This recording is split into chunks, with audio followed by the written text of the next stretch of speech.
পুলিশের জনবল সংকট মোকাবেলায় এবং ঈদ উপলক্ষে নিরাপত্তা ব্যবস্থা আরও জোরদার করতে বেসরকারি নিরাপত্তা বাহিনীর সদস্যদের অক্সিলারি ফোর্স হিসেবে নিয়োগ দিচ্ছে ঢাকা মহানগর পুলিশ ডিএমপি।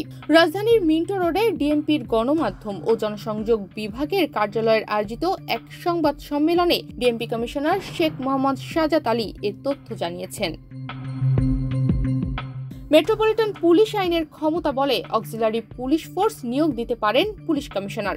সেই মোতাবেক বেসরকারি নিরাপত্তা কর্মীদের এই বাহিনীতে যুক্ত করা হয়েছে। প্রাথমিক পর্যায়ে 500 জন নিয়োগের প্রক্রিয়া চলছে। এই ফোর্স পুলিশের পাশাপাশি দায়িত্ব পালন করবে এবং প্রয়োজন হলে তারা আইন প্রয়োগ ও গ্রেপ্তার করার ক্ষমতাও পাবে। রমজানের সময় শপিং মল ও বিভিন্ন গুরুত্বপূর্ণ স্থানে রাত পর্যন্ত মানুষের ভিড় থাকবে। পুলিশের সংখ্যা সীমিত, তাই নিরাপত্তার স্বার্থে অতিরিক্ত বাহিনীর প্রয়োজন। অক্সিলারি ফোর্সের সদস্যরা সহায়ক পুলিশ কর্মকর্তার ভূমিকা পালন করবেন। এই বাহিনীর সদস্যদের সহায়ক পুলিশ কর্মকর্তা লেখা একটি ব্যান্ড পরিধান করতে হবে, যা তাদের পরিচয় বহন করবে। তারা নিরাপত্তা পরিস্থিতি নিয়ন্ত্রণ, সন্দেহভাজন ব্যক্তিদের তল্লাশি এবং প্রয়োজনে আটক করার ক্ষমতা রাখবে। আইন বলে অক্সিলারি পুলিশ ফোর্স নিয়োগের ক্ষমতা আমার উপর আছে।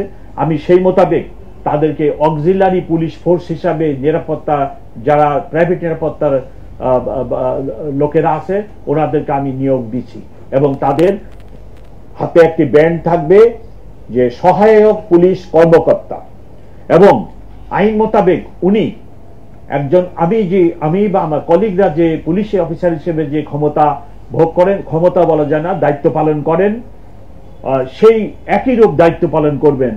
যে কোনো ব্যক্তিকে ওনারা গ্রেপ্তারের ক্ষমতা পাবেন এবং সাথে সাথে পুলিশ অফিসারকে আইনগতভাবে যে প্রোটেকশন দেওয়া হয়েছে ওনারা সেই প্রোটেকশনটিও পাবেন। এই কার্যক্রমটিও আমি শুরু করেছি।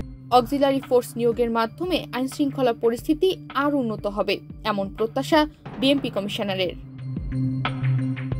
তনিমা রহমান, বাংলাদেশ প্রতিদিন।